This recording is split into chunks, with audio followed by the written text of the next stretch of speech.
Xoş gördün əziz dinləyicilər. Dünənləri bilirsiniz, nəhayət böyük bir hadisə baş verdi.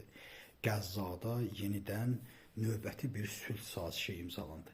Əlbəttə ki, mən burada böyük danışıb məsələnin yekuna çatdığı barədə demək istəmirəm. Çünki tarixdə belə sülh sazişləri çox olub. Amma əsas məsələ burada həm də bir nümayişkarana bir hadisənin baş verməsidir.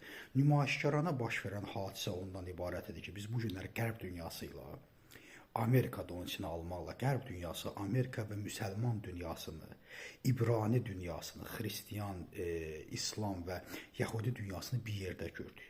Əslində qalsa çox sevindirici bir məqamdır.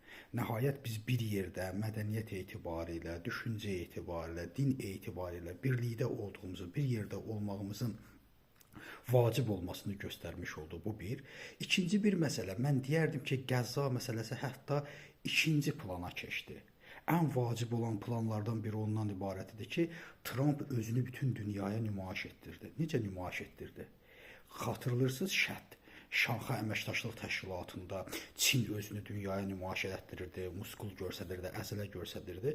Amma bu günləri Trump həm də burada 1-0 qabağa keçmiş oldu. Bütün dünyanı yığdı. Müsəlman dünyasında, Ərəb dünyasında ən böyük dostları olan Avropanı da gətirdi ora. Hər kəs oradaydı. Və Azərbaycan prezidenti də Türk dünyasında demək olar ki, oradaydı və yaxşı nəticələr əldə olundu. Həm də bütün dünyaya dediyim kimi mesaj göndərdilər ki, mənim ətrafımda kimlər var və mənim ətrafımda hansı güclər var. İkinci məsələ Azərbaycan prezidentinin də orada olması, məhz qərb dünyası ilə bir yerdə olması, Macronla görüşməsi, Trump'ın ona qarşı jestləri, bu biz üçün önəmlidir.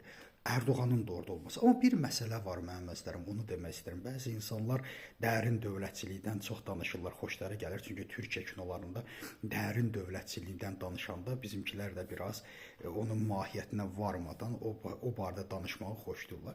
Bax, çox təəssüflər olsun ki, bizim kimi dövlətlərdə və Türkiyə kimi dövlətlərdə dərin dövlətçilik yoxdur. Nədir dərin dövlətçilik? Biz istəyərdik ki, ümumiyyətlə bizim yerimiz, yurdumuz bəlli olsun. Bəli, biz bu günləri çalışırıq ki, çox təəssüf bu da hakimiyyətdən irəli gəlir. Biz Rusiyanın yanında olmaq istəyirik, sonra gedirik Çinin yanında oluruq, sonra gedirik Amerikanın yanında oluruq, sonra gedirik beynəlxalq siyasi arenada Avropanın yanında görsənməyə çalışırıq. Hər yerdə görsənməyə çalışırıq. Bu elə ondan irəli gəlir ki, bizim dərin dövlətçiliyimiz yoxdur. Türkiyə də bizi izləyir. Türkiyə də bizim arxamızca gedir. Erdoğan bu siyasəti bilmir. Və bizim arxamızca gedir. Baxın, dərin dövlətçilik o demək deyil, sən şətə gedəsən, səni orada qoymayalar, BRICS-ə gedələr, səni orada qoymayasan, Avropa Birliyinə gedələr, qoymayalar və Avropada deyək ki, bilirsiniz necə, problemli müttəfiqimiz.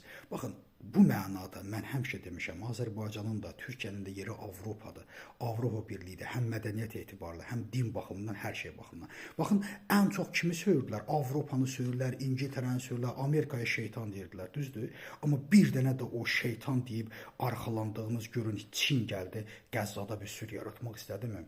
Ya da Rusiya bunu etdi mi? Yenə də elə Avropa, yenə də elə Amerika, yenə də müsəlman ölkələri gəldi və orada pis yaxşı bir atəşkəs yaratdılar. Yəni deməyim budur ki, dərin dövlətçilik də bunu göstərir ki, bizim mövqeyimiz nədir? Biz hara getmək istəyirik? Dövlət hara getmək istəyirsə, orada sabit qədəm olur, orada oturuşmuş olur. Ona görə İngiltərə hörmətlidir ki, o nə istədiyini hər zaman bilib, onun siyasəti həmişə kreslo üçün olmayıb. Onun siyasəti həmişə dövlət və xalq maraqları üçün olur. Mən düşünürəm ki, bundan sonra da hər bir mənada Türk dövlətdə, Türkiyə başda olmaqla, Azərbaycan da başda olmaqla məhz biz Avropaya doğru getməliyik.